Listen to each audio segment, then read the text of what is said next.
Hi everyone, welcome to this YouTube channel. My name is Levi Cosijn, and today I have the pleasure to speak with Vic DiCara. Hi Vic, how are you? I'm great, thanks. Yeah. And how are you? You're great too, right? Yes, it's my morning, it's your afternoon. Yeah. So yeah, well, today Vic and I decided to talk about some philosophical fundamentals of astrology. I'll just go over the questions briefly and we'll see how you dance with that. So the main question will be, why did people start doing astrology? Of course, that's a huge question. The second question would be, what did they think they were doing? Then a third question would be, how does this differ from the way and why for most modern people doing astrology? Okay. And then the fourth question is, does this old outlook still stand up to logic considering what we know today? Okay. So these are like four main topics. We'll see where we, go with this. So Okay, why great. did people start doing astrology, Vic?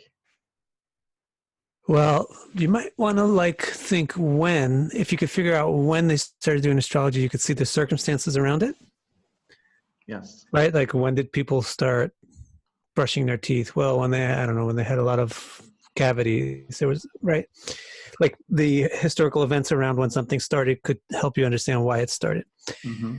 Well, when did they start doing astrology? We don't really know. Like as far back as you go, they're talking about a star. They're obviously looking at the stars and considering them important, talking about them, drawing them on their walls. Mm-hmm. So maybe the reason for doing astrology isn't something circumstantial, but it's something fundamental. Yes, I agree. To the nature of what it means to be alive. And basically, the nature of what it means to be alive means that people want to be happy. People want to flourish. People want to make life something worth living. You're alive, so it should be worth something. And that's just a basic thing, whether you're an ant or whether you're a demigod. The ant looks for what it likes. The demigod looks for what it likes. The ant goes to sugar, right? And it goes away from fire. And so human beings and gods are doing the same thing.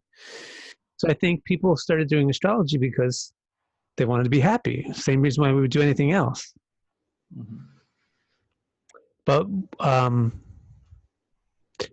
how does, the same reason why they start playing music. When did they start playing music? We don't know when. Music is coexistent with us. And eating, when you start eating as soon as you exist. Having families, having sex, making babies, it's all stuff that doesn't have a beginning point. And the same thing with astrology.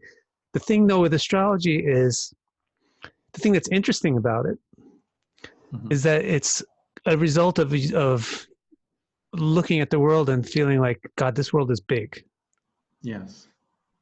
And I'm some kind of a part in this world. It's different than where, when you go into a musical world, you could feel that the world is big, or you could feel that you're big when you're creating music, or when you're doing art, or when you're just enjoying a fruit that you picked off a tree. But when you're doing astrology, it's a result of seeing that, wow, there's this huge sky over my head. And there's all kinds of things happening out there. And then there's things happening in the world, and things are moving. And so what I think is astrology comes as a result of human beings wanting to be in the flow, or in the groove, or in sync with, Mm-hmm. because, the people realize, hey, if I'm out of sync with what's going on, like in a simple way, like if I'm out of sync with the time of day, Mm-hmm. like if I want to sleep when it's daytime, and if I want to be awake when it's nighttime, I'm going to probably die. If you live out in nature, because I'm not a nocturnal creature. So some guy's going to come along with better night vision and kill me. Like I need to be, if I'm in sync with nature, I have a happier life. If I'm in sync with what's going on in the world.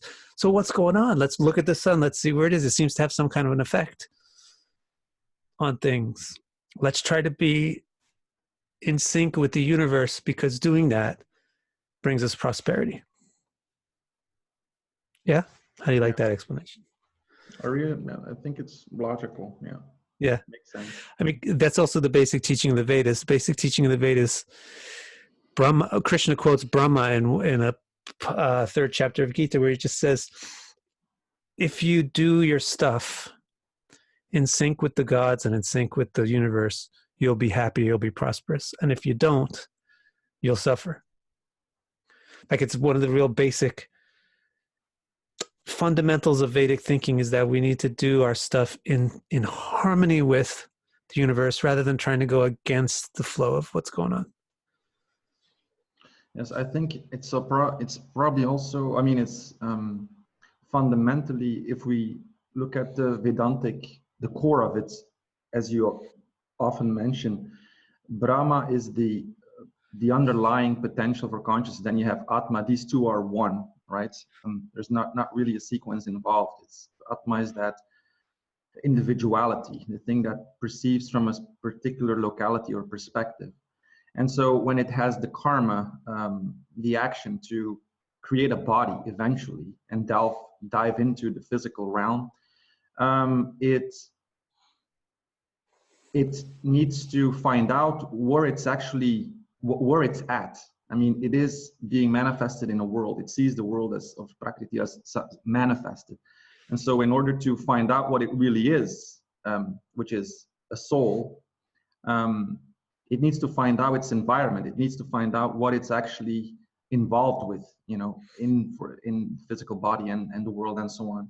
So I think it's built in. I mean, it's clear that it's something. I think Jung also talked about the archetype as such, something that is a priori, something that comes before sense observation, something that is fundamental. That's an instinct, like the counterpart of instincts, but on a psychic level. So, and you see, if you look at nature, it's all, you know, circles are widespread in nature, and our bodies, our molecules, it's all round, right? It's all circles. So I think it's deeply ingrained in what we actually are, or and how we are able to discover ourselves. And then we look at the sun and we see all these symbols. Sunrise coming up, something is being born. Sunset, we die, you know, but then the sun comes up again, which I think is a very powerful image. We do have now records. Now we can go back and look at what do they think they were doing? What do the old astrologers think?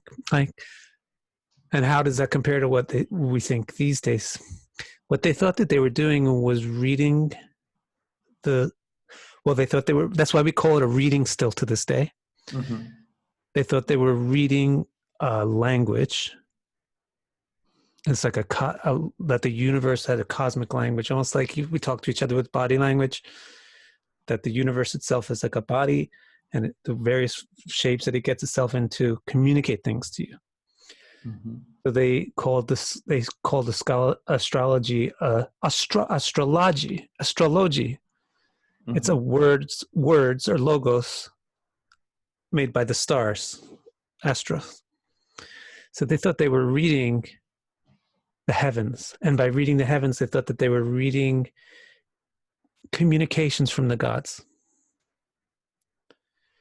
And that was their motivation, was the gods are good. The universe is good. If we align ourselves with them, we'll prosper. If we don't, we'll get kind of crushed in the machinery, because it's moving forward with its momentum. If we go against it, we get crushed. If we go with it, we move forward. So let's try to understand what the gods are trying to do, what they want. And we'll do that by looking at the sky. So they actually deify the sky. Yeah, so that's why they then named the stars and the planets after gods and so on. Right. So that's a similar process. Right. Mm-hmm. They deify the sky, and with good reason. I mean, and now, did they deify it, or is it coexistent with the human psyche, or was it handed to them by like a parampara or a higher intelligence? Mm-hmm. Probably, I don't know, but I tend to think like mm-hmm. the universe was designed this way to be able to communicate to us in its shapes. through its shapes, through the sky. I think the universe was designed by Brahma, the designer, the creator, to be able to communicate to human beings who understood this language. And he explained it to people also. Mm-hmm. And it was passed down into human society. So that's what I think, that's what they were doing. They were reading messages from the universe, from the gods, so that they could be more in tune with. That's why also, if you look really far back at astrology, it's not predominantly natal. Yes. Mm-hmm. Mm-hmm. It's predominantly electional, really ancient astrology, which is like, okay, this is what do the gods want us to do today? And what would not be good to do today? What should we do today? It's with this universe in this configuration. It's not like, when am I going to X? Or how long am I going to live? Or am I going to have cancer or not? It wasn't really so much personally focused. It was more thinking about what action should we do. There's an interesting theory. I can't remember where it originates. It might be, actually, I'm not so good with names and things, but I don't remember where this theory originates, but I find it interesting, is that the natal astrology came more from Mesopotamia and Mediterranean than India. And the electional astrology was the norm for much longer in India than it was over there. And the reason being that India was much safer place to live. Mm-hmm. And it was much more self-contained, and it had all the resources that it needed. Whereas in the Middle East, things were dry and deserts, and there was a lot of warfare and everything. So people were more worried about basic things like, when am I going to die? Am I going to be okay? Am I ever going to get married? Stuff like that. Exactly. Mm-hmm. Yes. You mean because of the... that the old Indian Vedic culture was fixed on the nakshatras, which are being discussed in the Veda. And then natal horoscopic astrology only popped up around, 5th century BC or something, if I remember correctly. But there was a difference, of course, because once you start tracking the ascendant, you're really looking at the movement of the sun rather than the stars, right? The moon against the background of the stars. So in that sense, because sun, is that a connection that the whole horoscopic natal astrology is, really tracking the sun in terms of survival, also in terms of things getting more difficult in that part of the world. So kind of from a survival need, we started looking. But I think, astrology originated probably much earlier as a means of survival, of course, because, when it gets dark and so on, you have to know. And when you're I think that all these forms of astrology are eternal. Yeah. And it's just that at certain periods of time, certain cultures favor more than others. Like they get more interested in some than others. And that's why you'll find, for example, you find traces of 12 sign thinking everywhere, all the way back in Shatapatha Brahmana and super old books. Mm-hmm. And there's rituals in the Veda which aren't connected to the nakshatras, but they're connected to solstices and equinoxes. Yes. Mm-hmm. So you do find the two systems are side by side, equally old. Yes. But which ones were in vogue or more important or more in use changes over time. Yeah. And part of the reason is, a major part of the reason is the tracking the ascendant and so forth, and even knowing where the 12 zodiac divisions are requires tons of mathematics. Yeah. Whereas looking at nakshatras can be estimated just by your eye. Yeah. Yeah. But the Rig Veda does have the zodiac already in there, right? I mean, the division of the 12. Yeah, not so explicitly. It's not like they say, here's Aries, here's Taurus, here's Gemini, but they say there's a circle in the sky and it's got 360 spokes and 720 something because they divide it into day and nights. Sure. Yeah. Mm-hmm. Yeah, so how about how it differs from what we do now? Like, I think this is very interesting too. What ancient astrologers thought they were doing was talking to God. as we would say today. Well, they would say talking to the gods or communing with the gods or whatever. But modern astrologers don't really so often feel like they're communing with the gods, or at least you don't hear it that way. Most of these modern astrologers think that the planets do something to you. Mm-hmm. And so you better be receptive to their energy and their wavelengths and all that kind of stuff. And it's interesting to track where that kind of thinking began. As far as I know, as far as the things that I've researched or read, you can track it to Ptolemy as kind of the first recorded evidence of this way of thinking, which is coming. It's coming in the era where mechanical sciences were getting to be proficient, and people were really jazzed on cause and effect and direct mechanical linear things.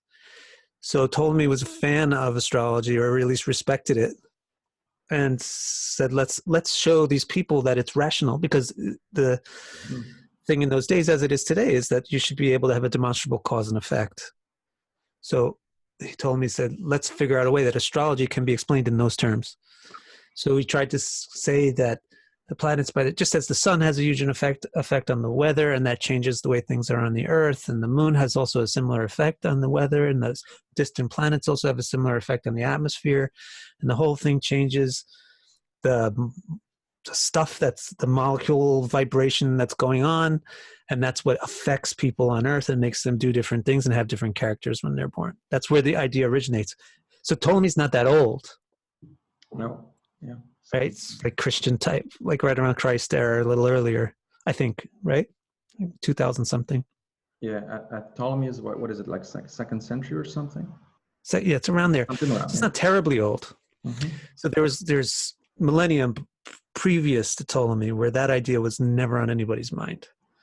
Nobody ever thought that the planets had influenza, that the planets would give us the flu, that the planets had influence on us.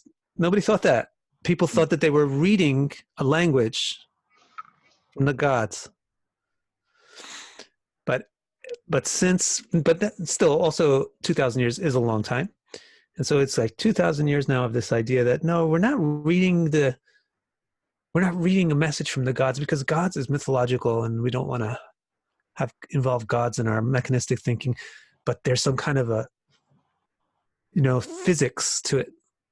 There's some kind of physics to how the Saturn is affecting me. But if you get a physicist in the room, yeah, he's just going to rip you to shreds. If back then in Ptolemy's day, it couldn't be disproved.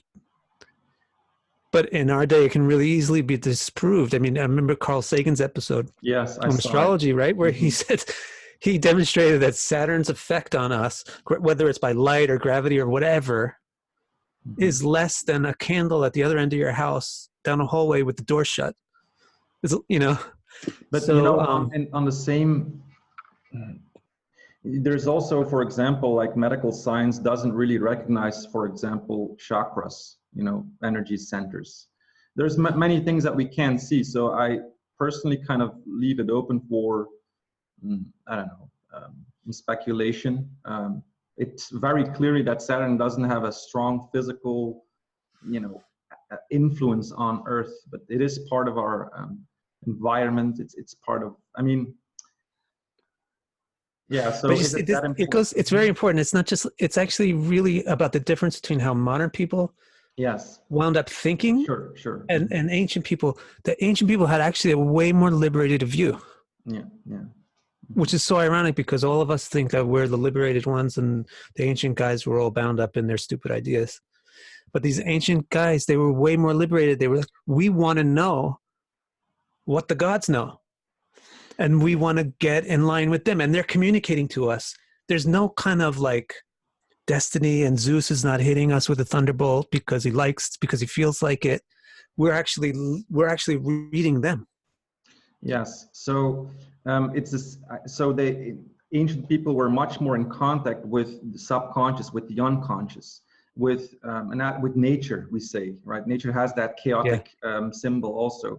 And then I think it's also the reason why people like Carl Jung were really, set aside in a way, you know, in the academic world. I mean, it's all about Freud, I would say, on that level.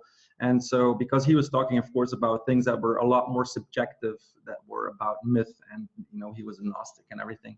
He was steeped into it or in it, and I think that's a kind of the imbalance of our time, right? That we are not really open to that, to symbols, also symbolism. I think there's a great need. I see it in my practice. People need so much symbolism. I have people who've been going through, I'm not want to create some, you know, make psychologists uncomfortable, but I have people who've been going to psychologists for years who haven't really been helped. Not you know, there's some cases, but then when you give them some symbols and you give them some bigger picture, it kind of clicks something, you know. Okay, I want to, you know, I also studied psychology for years, so you know, I have great respect for the therapy, but it seems that we are in need of it on a collective level. Yeah, for sure. I mean, let's just jump out of our old conversation. Like, astrology is, if it could be practiced rationally and nicely, systematically, it can be an incredible therapeutic tool. The symbolism and the way of describing things to people, the imagery that it gives, and also the feeling of astrology, which is great, is that it feels like it's non-subjective. Like the person getting the reading for them feels like, this is what my chart says. It's not what a doctor thinks. It's not what, right? Yes. So it's much more like, I just need to accept this. This is the truth. I need to accept this. This is the accurate description of what I am, what I'm doing, what's going on in my life. And that's like a powerful thing. Because they feel, sorry that I interrupt you, because they feel it. It's not some mental affirmation. They feel, their whole body feels that, their whole being feels that this is true. This is something true, that I know it. And that's the power of, that's the healing, I think, is that the self-empowerment of it. It can be very, very confronting, but also it can give that feeling of, it's true. This is what I've always known, you know. I know this, but I just didn't acknowledge it. And now you tell me something about this symbol, which is not, you know, you just objectify it, and I understand. And that's the power of it. I feel that there's the reason why I keep doing it, you know, because I see it really works. Yeah. And it's so interesting too, because there's kind of two broad camps of astrologers. One of them makes fun of people that are too abstract, and says, let's be more exact and predictive. And then the other one makes fun of people that try to be predictive. But I think really the abstract stuff is it's where it's at. It's the most powerful stuff, because there's so much opportunity to be wrong. Because actually, when you're making a prediction, what you're doing is distilling the symbolism. Actually, what you actually were doing is distilling the possibilities of the symbolism and removing all the ones that are less likely until you get to the most likely exact permutation of that symbolism. So there's so many opportunities to go wrong. Yes. And then when you present that to a person, they don't know your whole thought process of how you got to that conclusion and you distilled all these things. So they just hear your one prediction, and if it's wrong, it's wrong. And when you, instead of trying to do that and be a superhero who tells them where their left sock is, you know, where they lost their left sock on last Thursday, when you actually just work directly with the symbols with them, they're the ones that do all this. They participate in the reading so much more. They're the ones with like all the light bulbs going off, like, yeah, that means this specifically. That symbol, I get it. Like you said, they see themselves in the symbolism, and then they feel like, and then because the mind is a symbolic thing. Yes. And because the mind is the locus of your entire experience of life, when you get the right symbols into your mind, everything changes. Exactly. Yeah. Now, just to go back to the thing about modern versus ancient, like what do we think we're doing with astrology? It actually does create a really different flavor. When you're saying to somebody, Saturn is influencing you like this. Yeah, it actually makes people it's a colder thing and it's a mechanistic thing, and that's not the actual universe that we live in. But the way the ancients had thought of it, and the way I prefer to do it, is you're participating in this scenario. You've been born into a condition with these circumstances affecting you, and you're being asked to go with that flow the right way, not go against it, not work detrimentally with it. Go with it.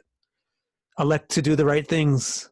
Elect to use it in the right ways. So still be elective or proactive in your approach to astrology. It's really important.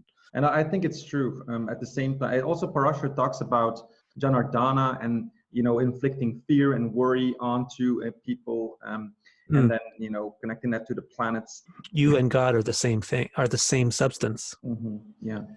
So like, you're not just you're not like this little molecule in the universe. You are the point of the universe. Like, you are the mover of the universe.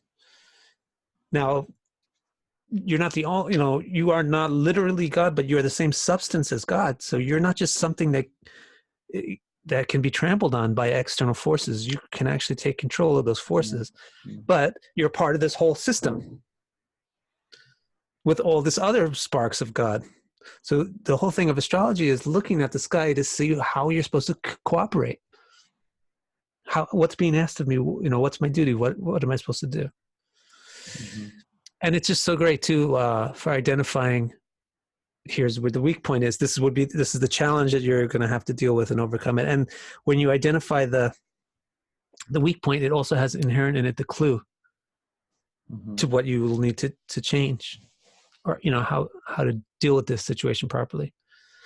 And that's also why the vagueness in astrology is so important. It shouldn't be washed out, or it shouldn't be tried to be clinically removed. The vagueness of it, because the vagueness of it is so important. How this, the sun is the ego. Is the ego a good thing or is it a bad thing? Yeah. Am I an egomaniac or right? The vagueness in there is important because it's going to be the good version of the permutation is going to show you what you should do. The bad version of it is going to show you how it's malfunctioning for you. I think one of the things, what I really like about your channel, the things you put out, and what I really came to understand much deeper, is that, see, we have all these books on astrology, and they give all these combinations, permutations, this plus this planet in this house is that, and if you don't have the philosophical background, the fundamental, it just leaves you in a place where you can be lost. I think we all experience this. I think it's part of the fact that it is a yoga, astrology. It is part of the journey also to be confronted with, in a very Saturnian way, with your own, complexes and minority complexes and so on. But I think a lot of it could be avoided by understanding the depth of what is actually being said there. And that's what I really like about your channel, that you're really focused on that. And I feel also with my students that I constantly have to remind myself and them about that. This combination is this, because people are so easy, and it's so easy to think about and to fixate on it. I think that's also related with the fact that maybe because we're here brought up in a Christian background, and everything is, God is going to punish you and so on. And so same for the planets that have this, influence on you, and you can't do anything about it and so on. It's like a guilt, like a deep psychological complex that is still out there. I just thought of an interesting kind of way to encapsulate this for Vedic people. Vedic astrology is called the real thing, the real way of describing it is it's a Vedanga Jyotish, right? So Vedanga, anga means like an appendage to something, or maybe not an appendage, but a integral yet separate part. Yes. Of something. So if astrology is a Vedanga, that means that it can't really function without the Veda. Right? It's like my arm is an anga. So if you just lop off my arm in a horror movie and stick it on the table, is it going to be able to write a book or type somebody an email? It's not going to be able to function without being connected to the angi, to the whole body. So it's the same thing, using astrology but not understanding what Brahman is, not understanding what karma is. Like people think that karma is, well, look, these planets are giving you karma. The planets don't give you karma. You make karma by your actions. And the planets are just the ones that are showing you. They're communicating to you. They're the language is telling you this karma is coming to fruition now. You need to cooperate with this karma right now. And tomorrow it's going to be slightly different. So, and then also it's interesting how that dichotomy in worldviews, whether you're looking at it as karma coming from the planets influencing me versus whether you're looking at it as let me see what my karma is. Let me read. Definitely. That difference also affects how people think about remedies. Yes. In a huge way. Yeah, that's what I mean. It's ingrained deeply psychologically. The distinction is even to make with Christianity, well, certain forms of Christianity, because the core of Christianity, of course, is not about limiting. It's about freedom, but also the difference between the paganism, which was nature-based. It was honoring gods. It was all about alchemical processes and so on. And so we have this dichotomy going on within the human psyche, so it seems throughout the times and different cultures and so on. Yeah. So let me say something about this split about how people approach the ideas of remedies. Yeah. Like definitely. When you think that the planets are doing something for you, then you also look for something else to do something for you, to counteract them. Like imagine if you got some big like hellish demon chasing you with one of those balls with spikes on it. Then what do you look for? You look for like some big angel to come over with a big shiny sword and save you. That's people's ideas of remedies. Like, oh man, Saturn is transiting my moon. Let me get the right kind of gemstone to wear. Or let me do some kind of a ritual. So there's like a magic spell, say a magic spell, and get this shit done. But okay, so that's like the kind of worldview that naturally, that's the kind of approach to how do I deal with my karma that comes when you think you're being affected by these planets. But when you realize that it's me, I created these things. I created my destiny. The stars are just showing me what it is, what's scheduled for me. Like if you are a criminal, then you're going to be scheduled to be executed at a certain time. And the guards are going to tell you what time it is. The guards are not the ones that, thought of this idea of executing you or even planned it to be on that time. It's all bigger forces than the guards. It's the same way. It's not the planets that are actually doing any of this stuff to us, but the planets are the guys who are enforcing it. Like, in other words, they're making the time move. Their movements is forcing the universe to progress.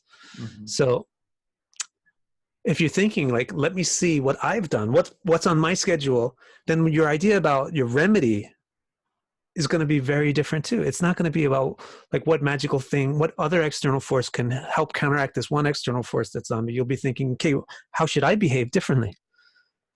And those are the ones that work. And the other stuff about like rituals, pujas, magic spells, that stuff used to work when people knew what that stuff was about. When the symbolic content was relevant. And that goes back to what you say about reading like old text where it says this planet plus this planet equals this.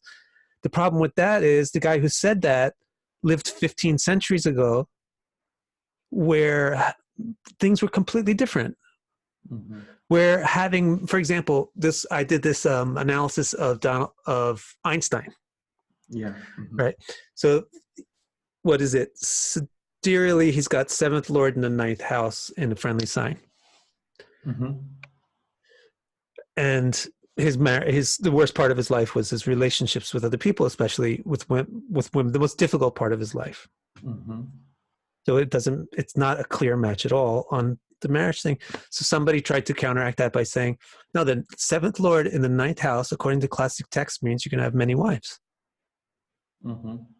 Like that's just such a clear example of somebody that is 19 centuries too late and never got the updated version of what it means to have many wives. What it means to have many wives is, man, you are really good with the ladies. Like you are, because it's the 9th house, it's the house of fortune. Right? You're really good with the ladies and you get a lot of wives. You could take care of a lot of wives. In those days, people had more than one wife. Men would take care of a lot of women. Yes. So it's just like a classic example when you just So it's the same thing with remedies. Like when people just like look in the Vedas for a ceremony, for a spell. Here, the Atharva Veda says, if I do this, I'll get rid of all this black karma that's on me. And then you just like mouth the words, and you can't really get the right kind of bricks, so you buy some bricks at Home Depot, and you can't really get the right kind of wood, so you just buy some wood at Home Depot. That's not it, you know. And it's not it, but it can be a part of the process also. That's what I see. But people kind of like don't really know, but then they feel from some subconscious, you know, force pushing them into some kind of situation that they don't know, but they're going to try it. You know, same with astrology readings. They come to you and they say, I'm just going to try an astrology reading because it's the last thing. I don't know what to do else, you know. And then they get something. Yeah, but I understand what you're saying. Because symbolism also has some inherent intelligibility to it. Like if I start talking to you in Japanese, you don't know Japanese, right? I don't. But if I start talking to you in Japanese, you'd be able to tell basically a lot of things, actually, even if you don't know the language. Mm-hmm. You could tell if I'm happy or angry, or if I'm talking about something over there or over here. You know, you can figure things out because words and symbols have some inherent intelligibility to them, even if you don't really understand the details. So same thing with a ritual or magic spell or something like that. There's some amount of the symbolism which is just intuitively grasped. Yes. And so there's some amount of benefit that comes from even just like looking up a ritual and just trying to copy it. Yeah. But really, for these rituals to have an effect comparable to what I can tell you just by saying, look, your first lord is the sun debilitated in the third house, you really need to have a better self-image so that you're not so willing to hurt yourself by being undisciplined. That amount of information is so like, it's such an exact and strong medicine. To be able to get that kind of exact strong medicine from a ritual these days, you have to be really deep into the culture to understand everything that is signified by the ritual.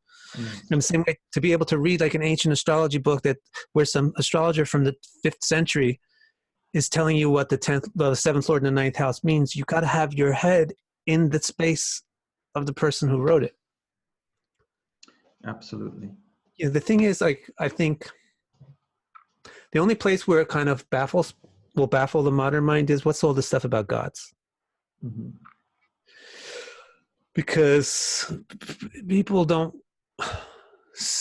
value science for good reason, because science explains things. But science tries to explain things that are explainable. And that's also for good reason, right? So science, and when I say science, I mean basically the science which is in vogue now, which is like a physical, mechanistic science. So it kind of says, well, let's just forget about gods and stuff like that because we can't observe. So this empiricism stuff that we're doing doesn't work there. So let's forget about it. So people therefore tend to feel that anything which is non-empirical is unreliable. Mm-hmm. But of course it's not true at all. Yeah. It's the most important stuff in life is the stuff which is subjective. The most important stuff in life is the conscious observer, not the things that are observable. Mm-hmm. So although science can't explain like, well, this thing here or this person here, this is God, but science does say, look, we don't know where this shit comes from. Even if it's like Big Bang Theory, which I don't even know if it's still in vogue, but they boil it down to a singularity and then they're done. Yes. Like, where did that come from? Like, what's that? Yes, the whole universe sprung out of nothing. Mm-hmm. Yeah, so like that's an impossibility too, right? So even when you work with your empiricism, you come to the fact that there's some originating entity which is beyond us. So actually God and gods are not unscientific. It's just that science can't really pin it down exactly what it is. Mm-hmm. But science is definitely pointing to that something must be there, but that's beyond and that is legitimate. See, I like people like that are honest and say, look, I know how to do X, Y, and Z, but I don't know how to do anything past the letter Z. So that's what, I mean, scientists say, look, we know how to do empirical stuff. We can't tell you about God, but we can tell you that we don't, like, there's, our ability to explain things ceases at this point. So anyway, that part, the part about ancient astrology was they just accepted, look, we know there's gods, there's consciousness, we are consciousness. Consciousness is the root of the universe. We know that consciousness is the prime mover. The origin of the singularity is consciousness, an original consciousness, and we are trying to be in harmony with what that consciousness wants. So that's actually quite reasonable. And the feeling that you get by that, the subjective feeling that you get by participating in that worldview is nice. You feel like you have some purpose, meaning. You feel warm and like it feels right. Mm-hmm. When you think, no, it's just like the planets are moving for no particular reason. And because of the way they move, they're affecting the conditions on Earth for no particular reason, just because that's the pattern of the way things go. And I'm this little tiny guy here on Earth, and I'm powerless against this. And if the planets say I'm going to go out and kill 50 people, I'm going to go out and kill 50 people. If the planets say I'm going to go out and save 50 people, I'm going to go out and save 50 people. So that, I mean, the way that makes you feel is like nothing. You feel like nothing. You might as well be a piece of steel or something. Yes. So, I think, please. Yeah. So sorry, but so it does sort of make sense. The part on the right that makes sense is like, okay, let's have a cause and effect. But actually, unfortunately, if you're accepting that because it's empirical, you won't be able to prove it. That's what we talked about before. Like a physicist will come in and just rip you to shreds. Like there is no effect. You think that the moon is moving the water molecules in your body, but it's not causing anything. And then what is Saturn doing to the water molecules in your body? Nothing. Like a physicist, a scientist will talk to you like that. So if you want to say, no, it's more rational to think of astrology as like a cause and effect kind of science, you're gonna get your toes into this pool where a bunch of piranhas are going to come out and eat you. So it's that way is actually not very logical to think that planets are affecting us.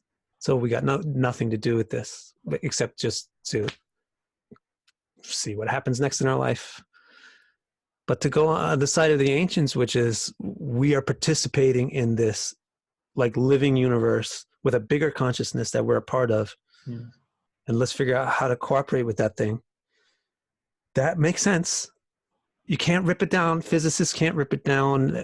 Nobody can rip it down. And it feels good too. It feels right and feels good.